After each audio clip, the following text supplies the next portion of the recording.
reactions and its mechanism.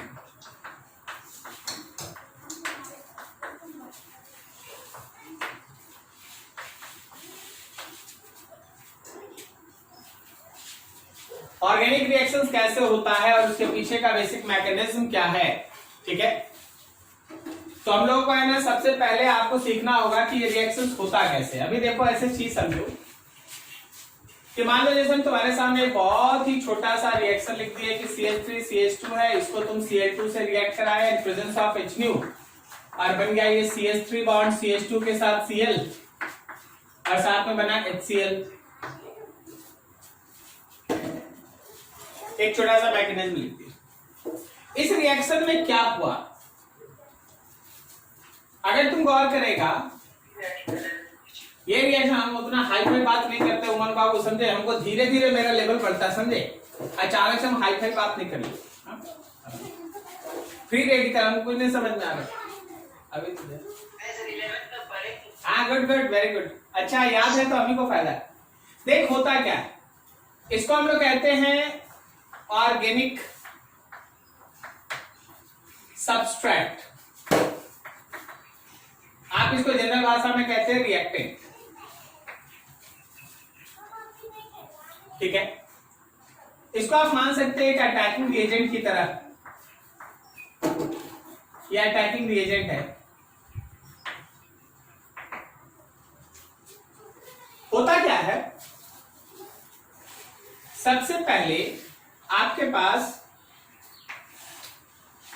Organic substrate होता है, वो भी बिना एक्टिव साइट के, विदाउट एक्टिव साइट, बिना एक्टिव साइट का ऑर्गेनिक सबस्ट्रेट होता है। फिर आप इस ऑर्गेनिक सबस्ट्रेट के अंदर कोई ना कोई इलेक्ट्रॉनिक डिस्प्लेसमेंट लगाते हैं, इलेक्ट्रॉनिक डिस्प्लेसमेंट। जब आप इलेक्ट्रॉनिक डिस्प्लेसमेंट इसमें डालते हैं, मतलब inductive effect, mesomeric effect, resonance, इन सब का चीज जब आप कॉन्सेप्ट इसमें लगाते हैं, तो अब आपके पास ऑर्गेनिक सबस्ट्रेट बनता है with active site, organic substrate with active site बनके तैयार होता है। अब जो भी ऑर्गेनिक सबस्ट्रेट है, मान लो जैसे इंडक्टिव इफेक्ट की वजह से कहीं प्लस कहीं माइनस डेवलप हो गया, मेसोमेरिक इफेक्ट की वजह से ऑर्थोपैरासाइट पे माइनस डेवलप हो गया, मेटा पे प्लस डेवलप हो गया, ऐसा कुछ। तो जो प्लस माइनस डेवलप होता है उसको हम लोग कहते हैं organic substrate with active site. अब देखो इसके ऊपर अटैक होता है,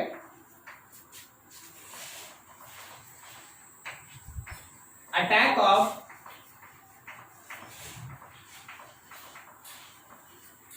अटैकिंग रिएजेंट का, अटैकिंग रिएजेंट का अटैक होता है। इस अटैकिंग रिएजेंट में आपके पास होता है इलेक्ट्रोफाइल्स,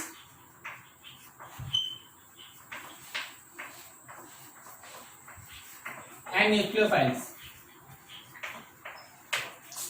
अटैकिंग रिएजेंट में इलेक्ट्रोफाइल्स और न्यूक्लियोफाइल्स होता है। जब इलेक्ट्रोफाइल या न्यूक्लियोफाइल अटैक करता है तो याद रखना बॉन्ड का फिजन होता है, ब्रेकिंग ऑफ बॉन्ड, जिसको आप बॉन्ड फिजन कहते हैं। ऑलरेडी आप जानते हैं इसमें होमोलिटिक बॉन्ड फिजन और हेटेरोलिटिक बॉन्ड फिजन दो तरह का होता है। होमोलिटिक बॉन्ड फिजन में रेडिकल बनता है और हेटेरोलिटिक बॉन्ड फिजन में कार्बोकेटायन या कार्बेनायन बनता है। फिर आपके पास जो बनके तैयार होता है उसको आप कहते हैं रिएक्शन इंटरमीडिएट।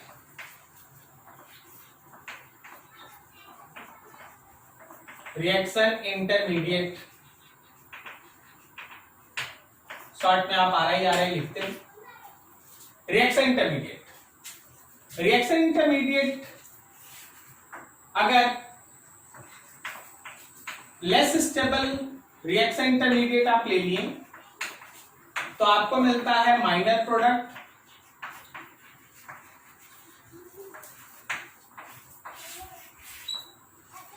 और अगर आप मोर स्टेबल रिएक्शन इंटरमीडिएट ले लिए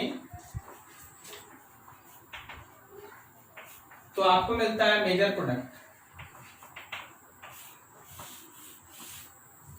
less stable reaction intermediate, more stable reaction intermediate, less stable reaction intermediate से minor, more stable reaction intermediate से मेजर। कभी कभी ऐसा भी होता है कि लेस स्टेबल रिएक्शन इंटरमीडिएट को हम लोग मोर स्टेबल रिएक्शन इंटरमीडिएट बदलते हैं, इसको आप कहते हैं रीअरेंजमेंट। पढ़े ना आप लोग कार्बोकेटायन में? तो लेस स्टेबल रिएक्शन इंटरमीडिएट अपने आप को रीअरेंज करता है मोर स्टेबल फॉर्म में, और मोर स्टेबल फॉर्म से फिर देता है major product. This is all about any organic reaction. कोई भी ऑर्गेनिक रिएक्शन में इतना सारा चीज होता है, कोई भी ऑर्गेनिक रिएक्शन में इतना सारा चीज होता है। फंडामेंटल तौर पे बोला जाए तो दो स्टेप है। फंडामेंटल तौर पे बोला जाए तो दो स्टेप है। पहला स्टेप है ब्रेकिंग ऑफ ओल्ड बॉन्ड, और दूसरा स्टेप है फॉर्मेशन ऑफ न्यू बॉन्ड।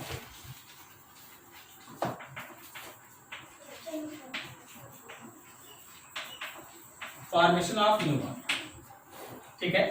ये फंडामेंटल बेसिक थीम है जो किसी ऑर्गेनिक रिएक्शन में चलता है। क्या आपको ये कॉन्सेप्ट समझ में आया कि हम लोग क्या पढ़ने जा रहे हैं? ऑर्गेनिक रिएक्शंस एक्चुअली इन पूरे स्टेप्स का कलेक्शन कहलाता है। आप जब इनको कलेक्टिवली एक जगह लाते हैं तो आप ऑर्गेनिक रिएक्शन नाम देते हैं, और ऑर्गेनिक रिएक्शन मेनली आप 3 पार्ट में डिवाइड करते हैं, ठीक है। ऑर्गेनिक रिएक्शन दिख रहा है जरा सबको? सबसे पहला रिएक्शन जो हम लोग आज से डिस्कस करेंगे, मान लो हम लोग एडिशन रिएक्शन पढ़ते हैं। Addition reaction. दूसरा मेजर सेक्शन होगा सब्स्टिट्यूशन का, और तीसरा होता है मेजर सेक्शन एलिमिनेशन का। अगर आप इतना सारा जैसे जैसे आपको पढ़ाया जाएगा, आप एक एक करके देखेंगे तो लगभग 80% ऑर्गेनिक खत्म। तीनों पढ़ेंगे, लगभग 80% ऑर्गेनिक जो आपको पढ़ना है ना, लगभग खत्म हो जाएगा, ठीक है। Addition reaction is further divided in electrophilic addition, nucleophilic addition, free radical addition. तीनों समझ में आया क्या? Electrophilic addition, nucleophilic addition, free radical addition.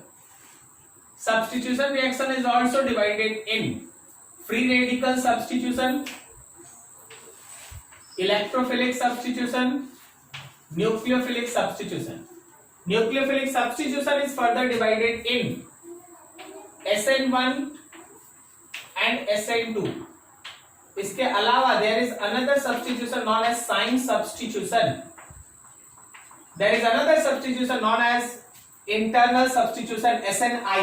तो पढ़ेंगे elimination reaction, even unimolecular elimination, bimolecular elimination, unimolecular elimination, conjugated base। तो अगर इतने सारा चीज के लिए है ना तैयारी स्टार्ट कर चुके हैं, सबका बेसिक चीज जो आपको आना चाहिए था तैयार है, एक एक करके पढ़ते चलेंगे, चैप्टर फिनिश, ठीक है। नोट करो इसको बढ़िया से।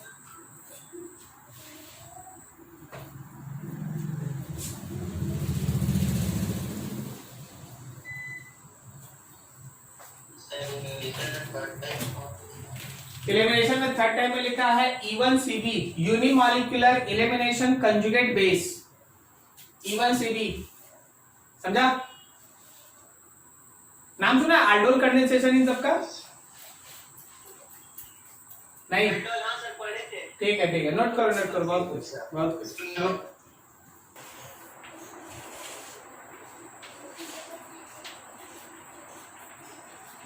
Concept of addition reaction।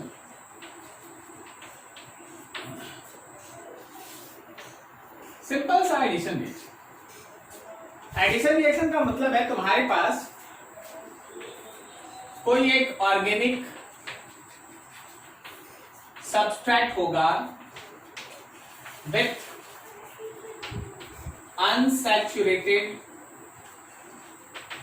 Bond, unsaturated bond, कहने का मतलब डबल बॉन्ड या ट्रिपल बॉन्ड होगा, ठीक है। मेनली इसमें क्या क्या हो सकता है, आपको सी डबल बॉन्ड सी मिल सकता है, आपको सी ट्रिपल बॉन्ड सी मिल सकता है, आपको सी डबल बॉन्ड ओ मिल सकता है, समथिंग लाइक दैट।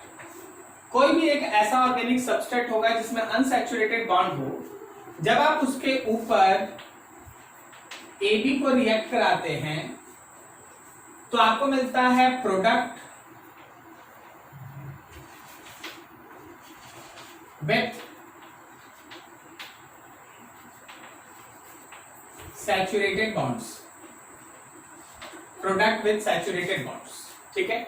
इसी रिएक्शन को हम लोग कहते हैं एडिशन रिएक्शन। ये तुम्हारा एडिशन रिएक्शन कहलाता है। अब इस एडिशन रिएक्शन को जैसे बताया गया कि 3 पार्ट में डिवाइड कीजिए, एक इलेक्ट्रोफिलिक एडिशन, दूसरा न्यूक्लियोफिलिक एडिशन और थर्ड है फ्री रेडिकल एडिशन। कोई भी एडिशन रिएक्शन का नाम कैसे रखा जाता है, देख हमेशा एडिशन रिएक्शन में ए और बी कहने का मतलब है ए मान लो अगर प्लस है तो बी माइनस है, ये दोनों ऐड होता है। तो ए प्लस है ऐड हो रहा है तो इलेक्ट्रोफाइल, बी माइनस है ऐड हो रहा है तो न्यूक्लियोफाइल। रिएक्शन का नाम उसके पहले स्टेप पे किसका अटैक हो रहा है इसके बेसिस पे होता है। अगर पहला अटैक कोई इलेक्ट्रोफाइल उस पे करता है, अगर एडिशन रिएक्शन का पहला अटैक कोई इलेक्ट्रोफाइल उस पे करता है then it is called electrophilic addition reaction. अगर पहला अटैक कोई न्यूक्लियोफाइल करा then it is called nucleophilic addition reaction. और अगर पहला अटैक कोई फ्री रेडिकल करा then it is called free radical addition. तो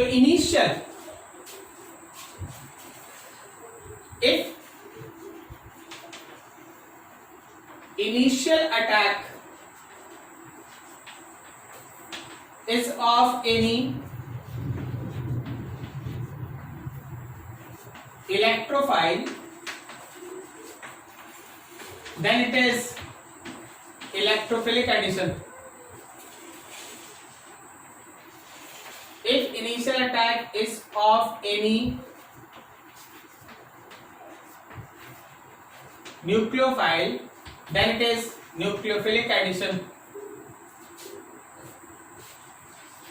If initial attack is of any free radical, then it is free radical addition. Then it is free radical addition. तो initial attack के basis पे आपको नाम लिखना है। हम लोग पहला जो डिस्कस करने जा रहे हैं वो है हम लोगों का electrophilic addition reaction. Electrophilic addition reaction, electrophilic addition reaction किस किस में होता है? सबसे इंपॉर्टेंट एडिशन रिएक्शन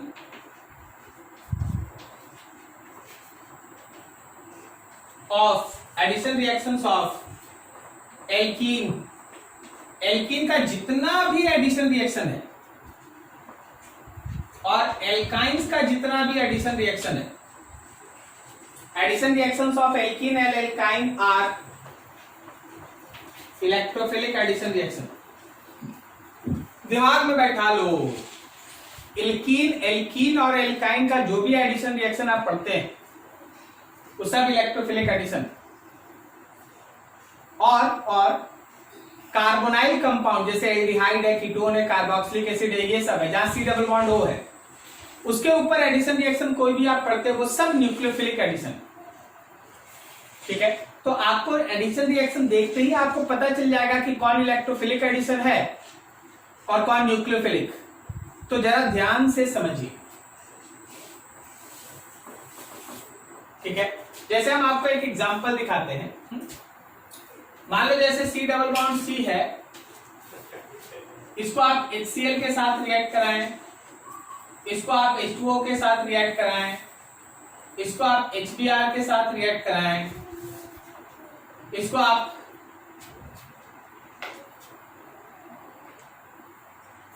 इसको आप मान लीजिए H2SO4 कंसंट्रेटेड के साथ रिएक्ट कराएं, कहीं भी रिएक्ट करें। तो देखो जैसे फर्स्ट केस में बना, एक तरफ H एक तरफ Cl, सेकेंड केस में बना एक तरफ H एक तरफ OH। थर्ड केस में बना एक तरफ H एक तरफ Br। नेक्स्ट केस में बना एक तरफ H और एक तरफ HSO4। तो ये सब जो भी आप एडिशन रिएक्शन देख रहे हैं, इतना ही नहीं, अभी बहुत सारा, हम तो बस स्टार्ट कर रहे, कुछ बेसिक बना रहे। ये सब इलेक्ट्रोफिलिक एडिशन है। कारण है इलेक्ट्रोफिलिक एडिशन है, कारण है कि यहाँ पे आपका एल्कीन है, एल्कीन के ऊपर addition reaction, so it is an example of electrophilic addition reaction. ठीक है, अब चलो इसके मैकेनिज्म को, थोड़ा चीज को समझा जाए।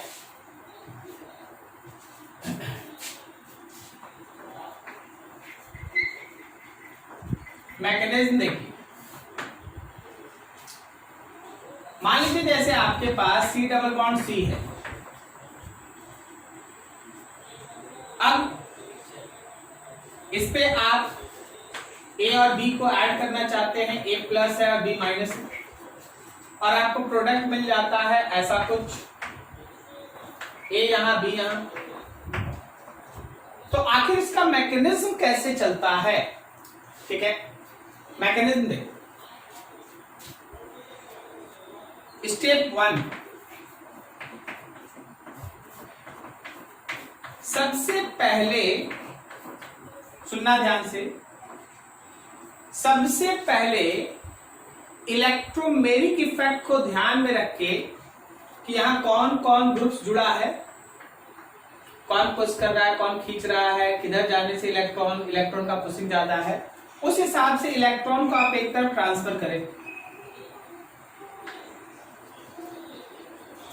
फिर आपके पास बगल में मौजूद है A B, A पे प्लस है B पे माइनस, समझते जाना। जिस कार्बन पे माइनस डेवलप होगा वहां प्लस आके अटैक करेगा। बोलो बोलो, समझ में आया?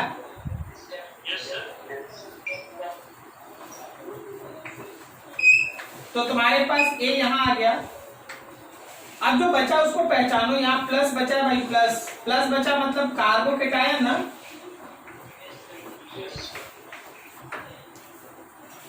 और फिर आप इस कार्बोकेटायन पे B माइनस को अटैक करा दें। जब आप B माइनस को अटैक कराएंगे तो आपके पास A के साथ B प्रोडक्ट बन गया, दिस इज प्रोडक्ट। हम तो एक्चुअली जगह कम होने की वजह से दो तीन चीज छिपा लिए, बताए नहीं, बोले नहीं, आगे बोले। कार्बोकेटायन बना ना, तो यहां दो दो चीज बहुत बड़ा खड़ा हो गया। पहला कि यहां स्टीरियोकेमिस्ट्री आपको फॉलो करना पड़ेगा। क्या आप समझ रहे हैं? आपको याद है, ऊपर से अटैक, नीचे से अटैक, ठीक है। और वहां रीअरेंजमेंट भी तो हो सकता है, लेस स्टेबल रहेगा तो मोर स्टेबल, वो सब हम लोग आगे करेंगे। पहले आप अपना बेसिक टर्म यहां तक क्लियर करें, फिर धीरे धीरे, तो बहुत बड़ा चीज है, एकदम तुरंत से कुछ होना नहीं। नोट कीजिए बढ़िया से, कहीं डाउट है पूछ लीजिए।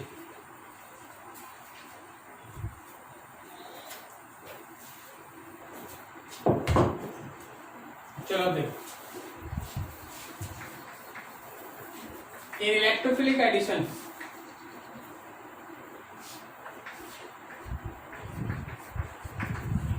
after initial attack of electrophile, generally H plus होगा।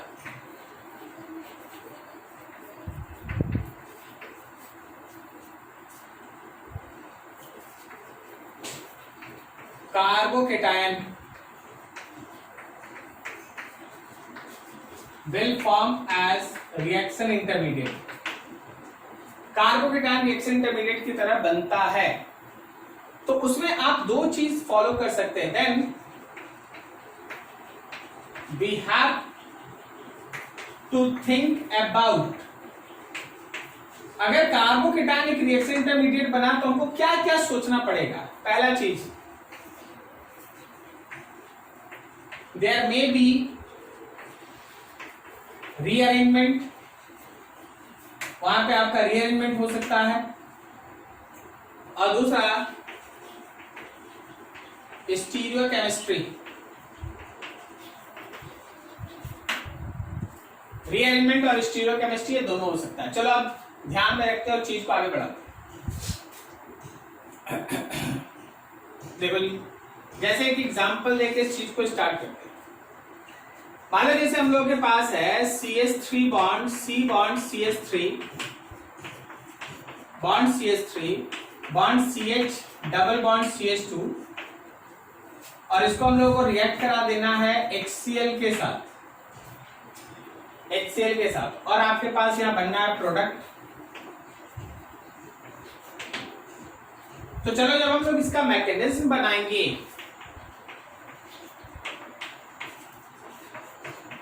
तो CH3 bond C bond CH3 bond CH3 bond CH double bond CH2 HCl इधर से सारा इलेक्ट्रॉन पेयर पुश करके इसको यहां से यहां भेजेगा, उधर ही पुश करेगा ना। तो तुरंत यहां हाइड्रोजन पे जो प्लस था Cl पे माइनस, हाइड्रोजन यहां आके जुड़ जाएगा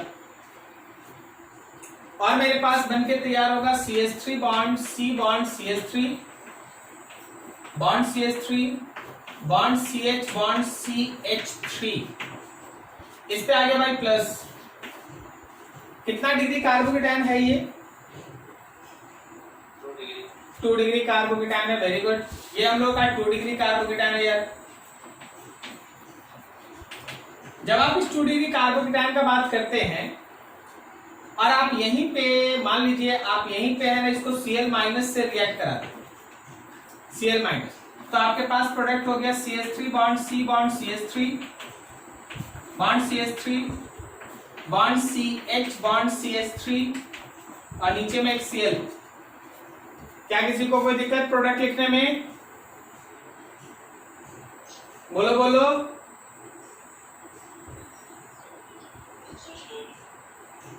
बोलो भाई, दिक्कत है इसमें?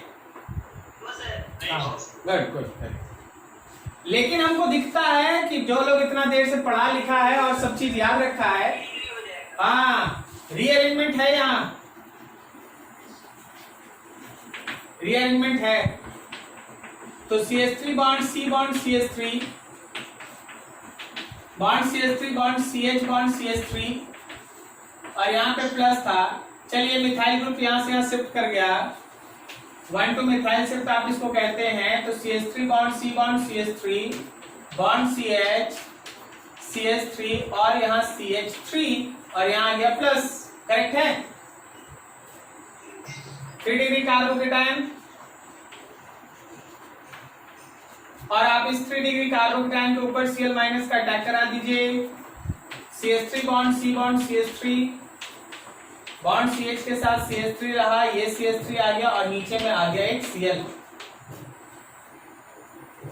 ठीक है, बता भाई कौन मेजर? नीचे वाला मेजर कि ऊपर वाला मेजर? और नीचे वाला क्या? माइनर। ऊपर वाला major. More stable reaction intermediate से बना इसलिए मेजर। अब हम तुमसे एक चीज पूछते हैं, आशा करते हैं कि आंसर गलत आएगा। बताओ बोर्ड पे कितना प्रोडक्ट बना हुआ है?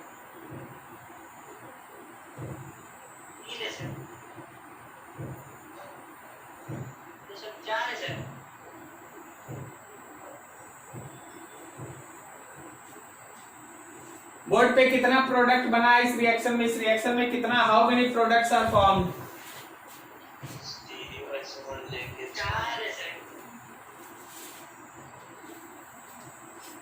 अरे मैम तुमको 4 कहां से दिखाई दे रहा है?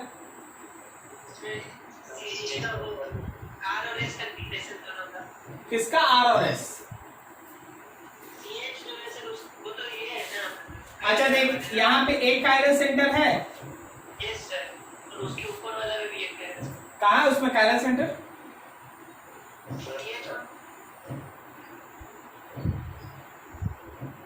इसमें कहाँ है कायरल सेंटर बताओ? Yes, there are 3 products. यहाँ पे एक कायरल सेंटर होने की वजह से ये एक्चुअली प्लस माइनस है, मतलब एनेंसोमर है। ओके, बोले सर कैसे कैसे एनेंसोमर बन गया? देख हम तुमको दिखा देते हैं। हम यहाँ पे हम इसीलिए जगह छोड़ के रखे थे। देखना इसका फिगर, देखना इसका फिगर देखना, इस पूरे को एक ग्रुप मान लो के, क्या हम इसको ऐसे शॉर्टकट में लिख सकते हैं CH3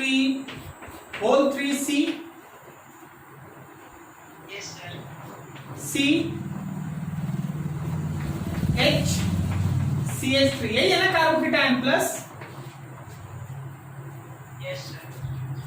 जब ये Cl ऊपर से आएगा, जब ये Cl ऊपर से आएगा तो ये तीनों नीचे झुक जाएगा, फिर जब ये Cl नीचे से जाएगा तो वही तीनों ऊपर उठ जाएगा। क्या वो दोनों जो बनेगा वो मिरर इमेज होगा? Plus minus. क्या तुमको समझ में आ रहा मेरा बात? तो दो का प्रोडक्ट ये और एक ये, कुल मिला के ओवरऑल तुम्हारे इस कंटेनर में there are 3 products.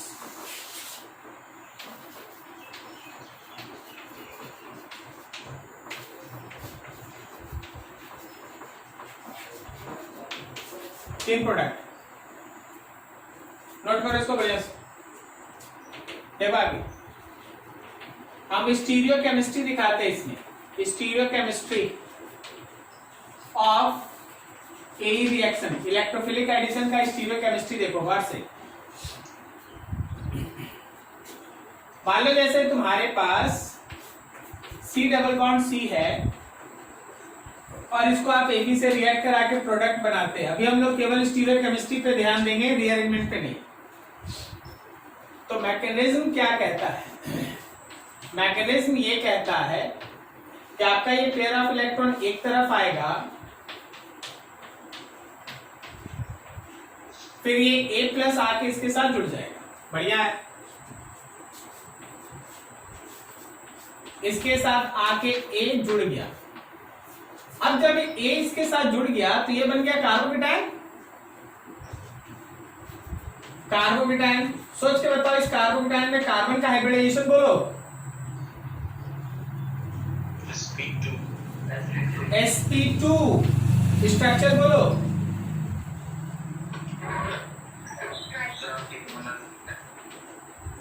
Triangular planar ना,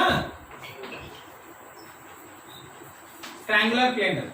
अब देख होता है क्या, अब इसका अटैक होता है B माइनस का, वही हम आपको बोल रहे थे। तो B माइनस इस पे अटैक दो तरीके से कर सकता है, एक कर सकता है अबव द प्लेन और एक कर सकता है बिलो द प्लेन। मान लो इसको हम लिखते हैं A पाथ, नीचे वाले को लिख दिया B पाथ। तो जब आप A पाथ से जाइएगा तो A जिधर है B अपोजिट में मिलेगा, और अगर आप B पाथ से जाइएगा तो A जिधर है B भी उधर ही मिलेगा। क्या बोलता, सही है? इसको हम लोग कहते हैं, A और B अपोजिट में मिला है तो इसको हम लोग कहते हैं एंटी एडिशन। ये एंटी एडिशन के नाम से जाना जाता है। और इसमें A और B एक ही तरफ है तो इसको हम लोग कहते हैं सीन एडिशन। Syn addition. गौर करना, गौर करना, अगर ये वाला कार्बोकेटायन ये वाला अगर कायरल सेंटर नहीं है और ये वाला केवल कायरल सेंटर है, केवल एक कायरल सेंटर है, समझे? तो बताइए क्या बन जाएगा? इनएंसियोमर्स। अगर एक कायरल सेंटर है, एक कायरल सेंटर नहीं है, एक कायरल सेंटर अगर है तो देखो उसी पे ऊपर से और नीचे से अटैक हो रहा, तो दे कैन फॉर्म इनएंसियोमर्स। तुम्हारे पिछले मॉलिक्यूल में यही हुआ था, तुम्हारे पिछले मॉलिक्यूल में यही हुआ था। ठीक है, आप देखिए इस चीज को समझिए, एक एग्जांपल देखिए, हम दिखाते हैं। CH3 bond C bond CH3 bond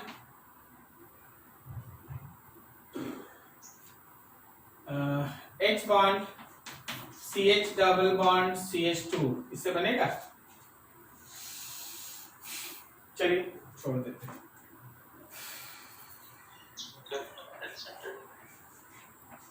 देख रहे हैं कुछ बना रहे हैं।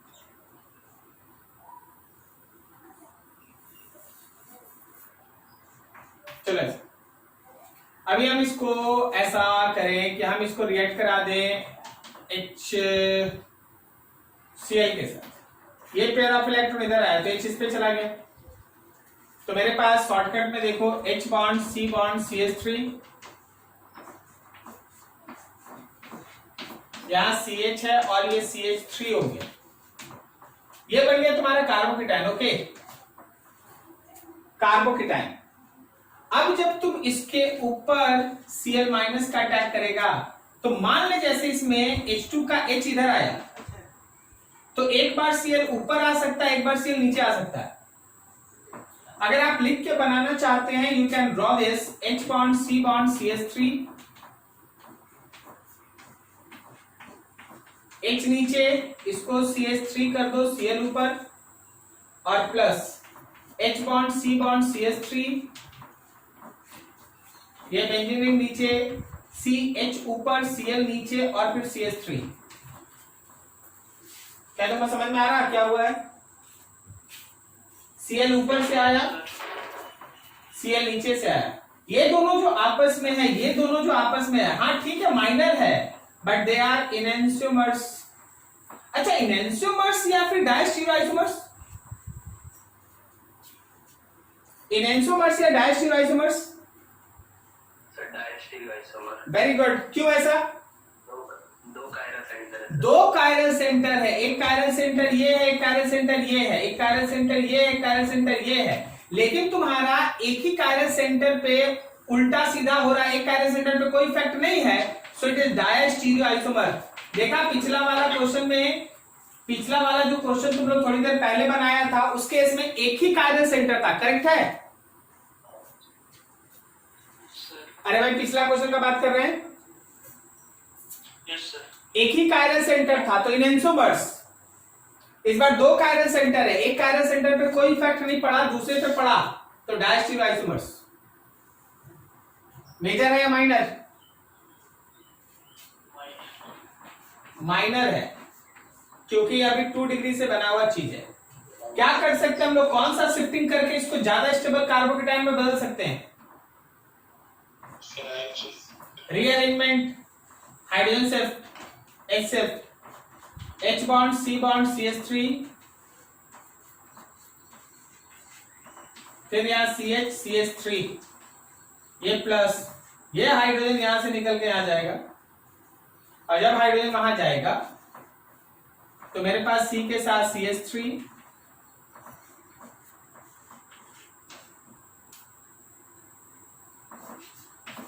CH2, CH3 और ये रहा प्लस।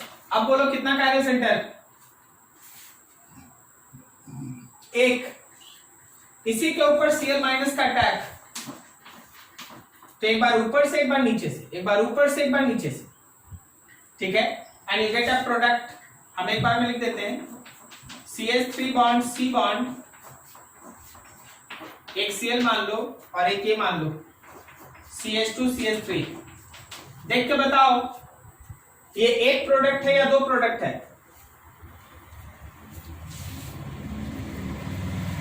अरे यार कार्बोकेटाइन है ये।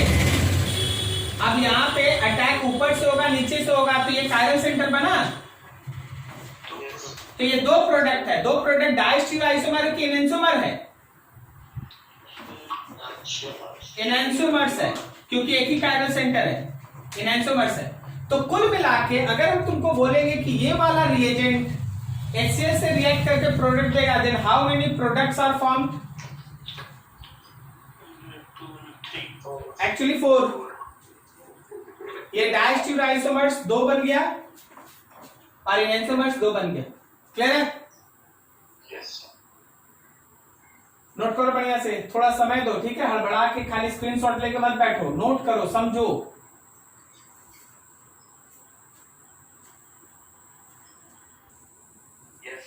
डायस्टीरियोआइसोमर समझ में आया? देखो एक्चुअली है ना, तुम लोग बहुत जल्दी जल्दी है ना सब नोट कर रहा है, ध्यान रखना। तुमको ध्यान रखना चाहिए कि इसमें जो चीज है उसको समझ में आना होगा आपको। जब तक आप इसको समझिएगा नहीं ना, देखिए यहाँ हम कैसे लिखते हैं डायस्टीरियोआइसोमर, इसके लिए आपको बेसिक में कुछ पढ़ाया गया ना, क्या अगर 2 कायरल सेंटर रहेगा और एक कायरल सेंटर पे रिटेंशन इन्वर्सन हो रहा होगा और दूसरे पे कुछ नहीं होगा तो क्या बन जाएगा? डायस्टीरियोइसोमर। इस केस में हम कैसे लिख दिए? इनएंशियोमर। तुमको समझ में आया? एक ही कायरल सेंटर और वहीं पे ऊपर और नीचे से अटैक हो रहा, सो इट इज इनएंशियोमर। अब बता, कंपाउंड जो है, जो मेरा पूरा का पूरा मिक्सचर है, उसमें इनएंशियोमर एक्सेस में है कि डायस्टीरियोइसोमर एक्सेस में? इनएंशियोमर। ये मेजर है, मेजर है ना, ये मेजर है। कारण है ये 3 डिग्री कार्बोकेटायन से बना है। 3 डिग्री मत बोलो, बेंजाइलिक भी बोलो। क्या बोलता है? ये 3 डिग्री है, बेंजाइलिक है, बहुत सारा सपोर्ट है। तो इन सबको लेके अब एक ग्राफ हम बना रहे हैं, थोड़ा उसको देखना ध्यान से।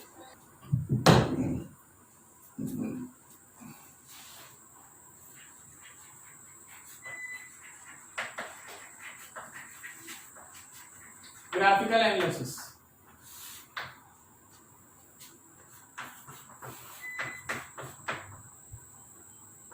इसके ऊपर AB का अटैक, ये पेयर ऑफ इलेक्ट्रॉन इधर आ गया, ये इधर आ गया।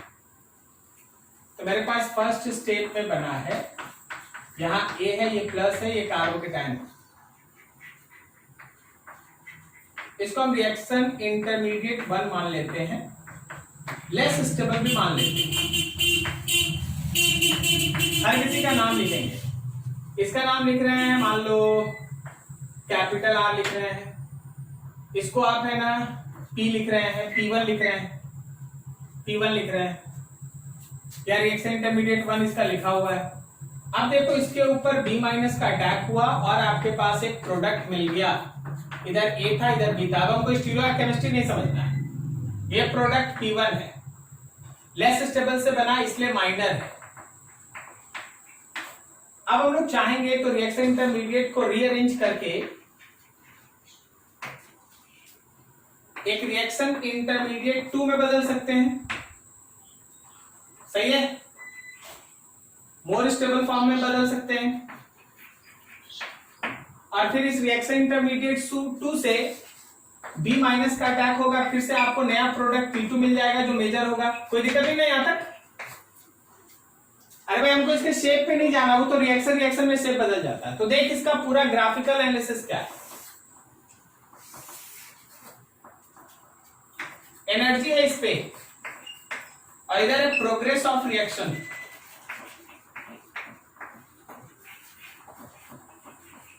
प्रोग्रेस ऑफ रिएक्शन,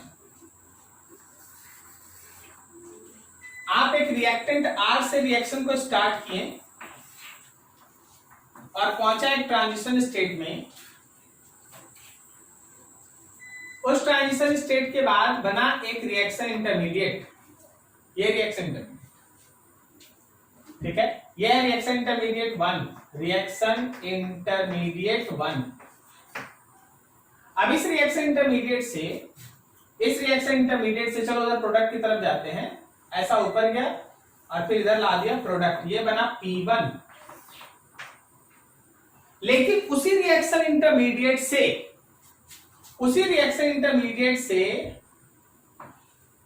एक और रिएक्शन इंटरमीडिएट बना, ये बना रिएक्शन इंटरमीडिएट 2 और फिर उस रिएक्शन इंटरमीडिएट से एक और प्रोडक्ट बना P2। समझा? मेरे इस रिएक्शन इंटरमीडिएट से एक और रिएक्शन इंटरमीडिएट बना, इस रिएक्शन इंटरमीडिएट से एक और रिएक्शन इंटरमीडिएट बना। उसको नीचे दिखाना होगा क्योंकि ये ज्यादा स्टेबल है ना, उसका एनर्जी से कम होना चाहिए। और फिर उसके बाद ऐसा थोड़ा ऊपर करके फिर ऐसा मेजर जो दिखाओ वो नीचे दिखाओ। क्यों? क्योंकि मेजर बना है ना, ज्यादा स्टेबल मेजर बना। क्लियर हो रहा है? सर वो R1 से जो R2 में मतलब रिएक्शन इंटरमीडिएट 1 से जब 2 में तो सर उसके बाद एनर्जी और बढ़ा। हर रिएक्शन के लिए एक ट्रांजिशन स्टेट होता है। आप ये मत सोचिए कि यहां पे बनने के बाद ये खुद ब खुद बिना एनर्जी गेन के यहां तक पहुंच जाएगा। पहले कुछ एनर्जी देके इसको रिएक्ट कराना पड़ेगा। मान लो तुम 5 एनर्जी बाहर से दिया, लेकिन जब रिएक्शन हुआ तो तुमको 50 एनर्जी रिलीज किया तो तुमको गेन हुआ 45 का। ओके, लेकिन ये 5 तो देना ही पड़ेगा। अब तुम ही बताओ पेट्रोल में आग लगाने से तुमको एनर्जी मिलता है ना? तो जब तुम पंप पे पेट्रोल भरा रहा होता है बाइक में, तो आग क्यों नहीं लग जाता है? क्योंकि वहां पे एक एनर्जी बैरियर है। जब तक आप उसको चिंगारी दिखाइएगा नहीं, केवल ऑक्सीजन होने से आग नहीं लग जाएगा। तो वो छोटा सा एनर्जी आपको देना ही पड़ता है। बाद में आपको ज्यादा एनर्जी मिले अच्छा बात है, लेकिन वो छोटा एनर्जी आपको हर बार देना पड़ेगा। देख यहां भी आपको ये आप केमिकल काइनेटिक्स पढ़िएगा ना केमिस्ट्री में, सर आपको सिखाएंगे कोलिजन थ्योरी, पूरा चीज वहीं का है। आपको ये एनर्जी देना पड़ता है, इसको आप एक्टिवेशन एनर्जी कहते हैं, ठीक है। फिर आपको इसको कहते हैं हम लोग ट्रांजिशन स्टेट। जहां जहां नीचे है वो सब है रिएक्शन इंटरमीडिएट, और जहां जहां ऊपर है वो सब है ट्रांजिशन स्टेट, और जो जो नीचे वो सब है रिएक्शन इंटरमीडिएट। सोचो प्रोडक्ट P1 बनने में एक रिएक्शन इंटरमीडिएट और 2 TS है। फॉर प्रोडक्ट P1 एक है रिएक्शन इंटरमीडिएट और 2 है ट्रांजिशन स्टेट। समझ में आया क्या तुमको? P1 बनने में एक है रिएक्शन इंटरमीडिएट और 2 है ट्रांजिशन स्टेट। लेकिन फॉर प्रोडक्ट P2 जो ज्यादा स्टेबल है, मेजर था, उसमें 2 गो है रिएक्शन इंटरमीडिएट। रिएक्शन इंटरमीडिएट है 2 गो, और ट्रांजिशन स्टेट देखो 1 2 3, ट्रांजिशन स्टेट है 3। क्या आपको बात समझ में आ रहा है? ये सब ग्राफ से निकला हुआ क्वेश्चंस होता है, पूछा जाता है।